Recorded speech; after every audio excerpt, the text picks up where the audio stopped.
Pasar murah yang digelar oleh Kejaksaan Tinggi Gorontalo bekerja sama dengan Ikatan Adiaksa Dharma Karini wilayah Gorontalo ini langsung diserbu oleh warga.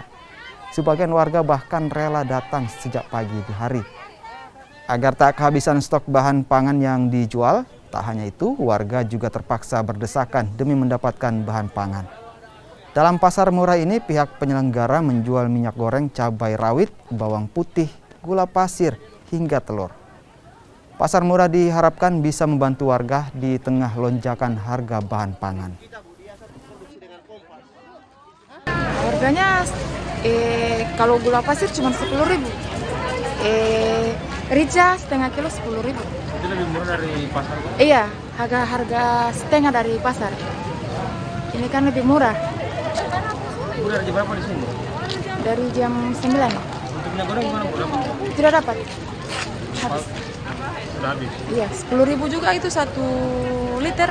Tadi kuponnya ada 1.000 langsung habis karena banyaknya masyarakat yang datang. Jadi pihak kejaksaan menyiapkan 1.000 kupon ya, Bu? Iya. Tapi tadi habis kuponnya masih bisa dibuka tanpa kupon. Ya alhamdulillah pada habis semua.